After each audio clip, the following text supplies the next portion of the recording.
జల్పల్లోని మంచు టౌన్. మనోజ్ అనే ఆధీనంలోకి మంచు టౌన్. బౌన్సర్ల సాయంతో జల్పల్లిలోని ఫామ్ హౌస్ స్వాధీనం. మధ్యాహ్నం సోదరుడితో మంచు లక్ష్మి చర్చలు. రాత్రి పహాడీ షరీఫ్ పోలీస్ స్టేషన్కు వెళ్ళిన మనోజ్. తనకు తన భార్యకు పిల్లలకు ముప్పు ఉందని ఫిర్యాదు. మోహన్ బాబుపై 329, 351, 115 సెక్షన్ల కింద కేసు నమోదు. కొద్దిసేపటికి మనోజ్ మౌనికపై వాట్సాప్ ద్వారా మోహన్ బాబు ఫిర్యాదు. తన భద్రతా ఆస్తుల విషయంలో భయపడుతున్నానని వెల్లడి. అవన్నీ తప్పుడు నిరాధార ఆరోపణలు. ఎక్స్లో మనోజ్. సినీ నటుడు మంచు మోహన్ బాబు కుటుంబంలో రేగిన కలకలానికి సంబంధించి సోమవారం కీలక పరిణామాలు చోటు చేసుకున్నాయి. హైదరాబాద్ శివారులో జల్పల్లో ఉన్న ఆయన ఫామ్ హౌస్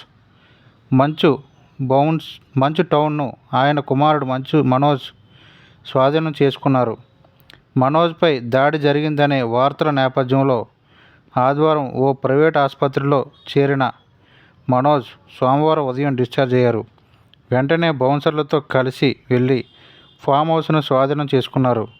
ఆపై సోమవారం రాత్రి తనపై గుర్తు తెలియని వ్యక్తులు దాడి చేశారంటూ పహాడీ షరీఫ్ పోలీస్ స్టేషన్కు వెళ్ళి ఫిర్యాదు చేశారు.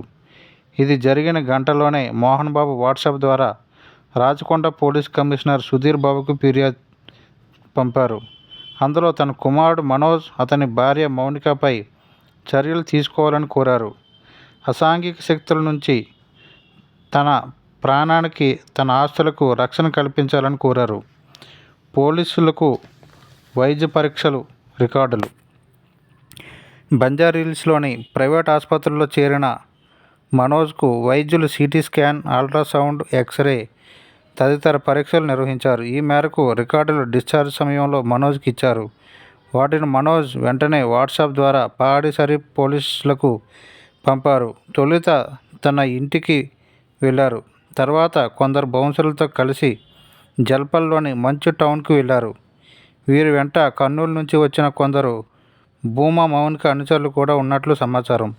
ప్రస్తుతం దుబాయ్లో ఉన్న మంచు విష్ణు సైతం కొందరు బౌన్సర్లను ఫామ్ హౌస్ వద్దకు పంపారు. ఇలా మనోజ్, విష్ణులకు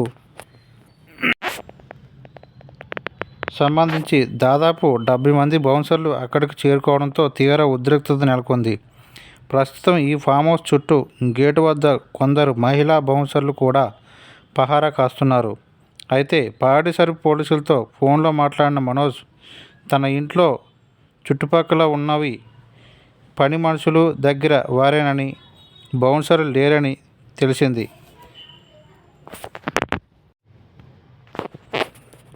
అయితే తన ఇంట్లో చుట్టుపక్కల ఉన్నవి పని మనుషుల దగ్గర వారేనని, బౌన్సర్లు లేరని చెప్పిన తర్వాత మనోజ్ ఇంట్లో ఉండగానే మధ్యాహ్నం మంచు టౌన్కు వచ్చిన మోహన్ బాబు కుమార్తె మంచు లక్ష్మి దాదాపు గంటకు పైగా మనోజ్తో చర్చలు జరిపి వెళ్ళారు.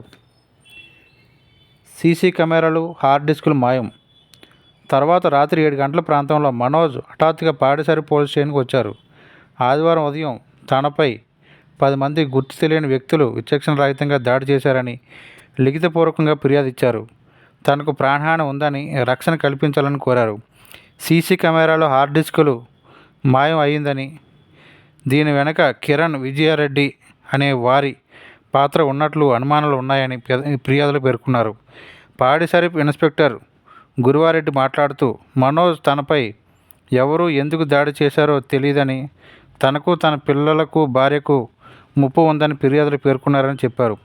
కేసు నమోదు చేసి దర్యాప్తు చేస్తున్నామని తెలిపారు. కాగా మనోజ్ ఫిర్యాదుపై పహాడీ షరీఫ్ పోలీసులు 329, 351, 115 సెక్షన్ల కింద మోహన్ బాబుపై కేసు నమోదు చేశారు.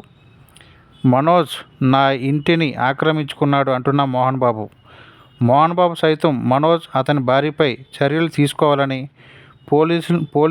పోలీసులను కోరారు. జల్పల్లిలో 10 ఏళ్లుగా నివసిస్తున్న 4 నెలల క్రితం చిన్న కుమారుడు మనోజ్ ఇంటిని విడిచిపెట్టి వెళ్ళాడు. మనోజ్, కొందరు సంఘ విద్రోహ శక్తులు కలిసి నా ఇంటి వద్ద కలవరం సృష్టించారు. తన 7 నెలల కుమార్తెను ఇంటి పని మనిషి సంరక్షణలో విడిచిపెట్టాడు. తన 7 నెలల కుమార్తెను ఇంటి పని మనిషి సంరక్షణలో విడిచిపెట్టాడు. మాదాపూర్లోని నా కార్యాలయంలోకి 30 మంది వ్యక్తులు చొరబడి సిబ్బందిని బెదిరించారు. మనోజ్, మౌనిక నా ఇంటిని అక్రమంగా ఆక్రమించుకొని ఉద్యోగులను బెదిరిస్తున్నారు. నా భద్రత, విలువైన వస్తువులు, ఆస్తుల విషయంలో భయపడుతున్నా.